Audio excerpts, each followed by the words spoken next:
Hi, this is Doug with B&H, and welcome to the first part of our three-part series on producing professional 4K video from start to finish. If you're wondering why do I even need to shoot in 4K, check out our video on just that. For the most part, 4K video is just like any other video format, but in recent years the widespread adoption of 4K cameras, TVs, and production workflows has meant that working professionals have more things to consider than just the resolution. In this video, we're going to talk about capturing your 4K footage, so we'll focus on cameras, lenses, and media. All images start with a camera, so let's take a look at what you need to consider for acquiring your 4K video. First, you must take a look at the creative needs of the production you'll be shooting, your post-production schedule, and of course, the budget. You should also keep in mind your existing gear, as it might make sense to go with one camera system over another based on what you already have. We're going to look at camera choice, the lenses you'll need to capture a true 4K image, and how your choice impacts the accessories and media you'll need to get shooting. For cameras, 4K is just a starting point. Maybe you need higher frame rates. Maybe you need higher bit depths for an intense HDR color grade.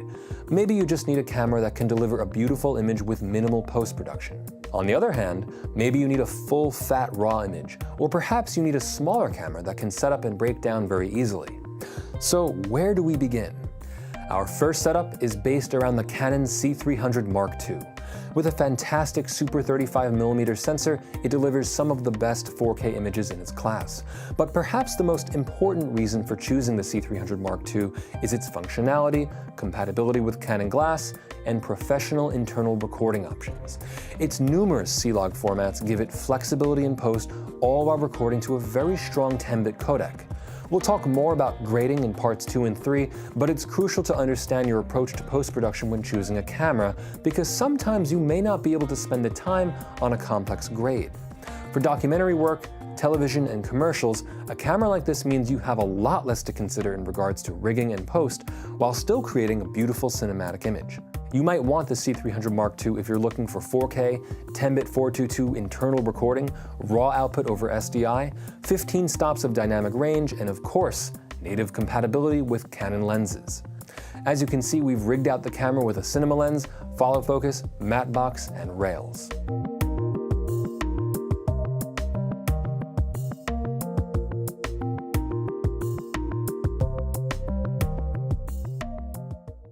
Our second option is the Sony FS5. There are a few advantages here in the form of a smaller size, lower cost, and the flexibility of upgrading the camera in the future. It has a gorgeous Super 35 sensor as well, based on the E-mount, which means you have a lot of lens options if you start adapting glass on top of the native options available from Sony. With 14 stops of latitude in the S-Log modes, the FS5 is a powerful option, but its internally recorded 4K is limited to 8-bit 420 color. In 1080p modes, the FS5 supports 10-bit 422, so this is also a very capable camera for HD delivery, but this brings me to what is perhaps the FS5's greatest strength. Thanks to a monitor arm, we've paired the FS5 with the Atomos Shogun Inferno recorder. Sony offers a RAW upgrade for the FS5, which yes, allows us to either record 12-bit RAW video straight to the Shogun, or capture to 10-bit ProRes for easier editing and higher quality video than the camera records internally. Now, while this does add to the cost and bulk of the camera, these are optional components that make it a more versatile option for productions of various needs and budgets. If you're sticking with the internal recording, the FS5 also uses much more accessible SDXC media. Our third option we've set up is based around the Panasonic GH5. This camera packs a lot into a very small body, especially for its price point. You get internal 10-bit 422 4K recording, an optional V-Log upgrade, in-body stabilization, and a variable frame rate mode up to 180 FPS in 1080p. For portable 4K production, it's difficult to find a better option, but like most DSLRs and mirrorless still cameras, it lacks the ergonomics and feature set of a true video or cinema camera body. Now what that means is that while you can actually shoot up to 4K at 60 FPS internally with the GH5, you must rig the camera quite a bit, as even XLR connections require either an adapter from Panasonic or a separate recording solution. As a mirrorless still camera, it's compatible with a wide range of lenses through adapters, but because this is a Micro Four Thirds sensor, we've employed a Metabone speed booster to give the GH5 a similar field of view to a Super 35 camera. With a cage, rails, follow focus, matte box, and the same cinema lens we've used on the previous cameras, you can turn this into a bigger rig than you might have imagined. Now, of course, you don't have to do all of this, but the possibilities are endless. The GH5 records to convenient SDXC media, and with such a small size, you can strip down the camera to the bare minimum and still produce great-looking footage. Now, what about lenses? 4K images reveal everything. In recent years, it has become more important than ever to find the right glass for your camera. Now, because we're talking about cinema setups, we're using a Canon 50mm t1.3 cinema lens. What makes this lens special is its optical and mechanical design intended for cinema production. You don't need a cinema lens to create 4K video, but I strongly recommend it if you're pursuing narrative work, as cinema glass is color matched, breathes a lot less, and features built-in focus gears on the barrel to attach a follow focus. This lens is natively compatible with the C300 MarkII, but we can easily adapt it with a Metabone Smart adapter onto the FS5 or a Metabone Speed Booster to the GH5. Now, while lens adaptation is pretty cool, run-and-gun shooters, those who need autofocus, documentarians, and event shooters might want to stick with native lenses. Narrative work tends to be very controlled, and the glass is almost always manual. But in time-sensitive situations, native lenses offer better autofocus support, accurate lens metadata, and quicker setup.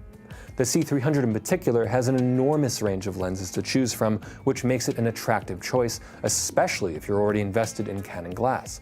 Plus, lenses like the Cine Servo line offer a best-of-both-worlds approach to auto and manual control. For the FS5, Sony also offers native E-mount lenses, while many third-party lenses are directly available in the E-mount.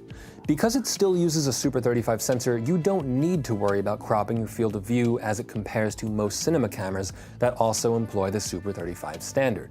For the GH5, however, the Micro Four Thirds sensor means we're dealing with a reduced field of view compared to Super 35. Now, in practice, this isn't as huge a loss as you might think, and the small size of the native Micro Four Thirds lenses make the GH5 an incredibly portable option.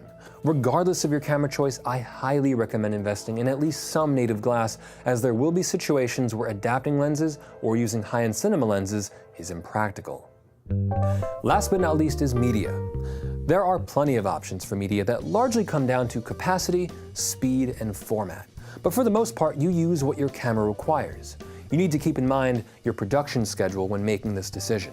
At the high end, the C300 MarkII's CFast 2.0 cards are powerful, allowing for the high bitrate internal 4K recording that the camera is known for. But CFast cards do tend to cost more. What many people also don't take into account is storage media on set and during post. If you choose a camera that shoots in a less compressed format, or especially RAW video, you need to have more storage for offloading, backing up, and editing your footage. Workflow is probably the most important consideration that new shooters tend to forget, and it's what makes the choice even more complicated. For example, the FS5 and GH5 both record to SDXC media, but if you choose to record to ProRes or RAW via the Shogun Inferno, you're talking about completely different media needs. That recorder uses solid-state drives and records to higher bit rates, but if you do have the space, these files might actually save you time and money in the edit. We'll talk more about that, though, in Part 2. So that concludes Part 1 of our 4K production series. As we said in the beginning, 4K is just a starting point. With every production comes a different set of challenges, and with the multitude of cameras and accessories on the market today, it's almost difficult to choose the wrong camera. If you understand how to grow your kit with the type of work you're doing, you can make these cameras work for you. Consider the scope of your video, your budget, and your production schedule, and you'll find the decision much easier to make. Catch us soon for Part 2, where we'll discuss editing 4K material, ingesting footage, and learning just what kind of machine it really takes to chew through all that footage. For B&H, my name is Doug. Thanks for watching.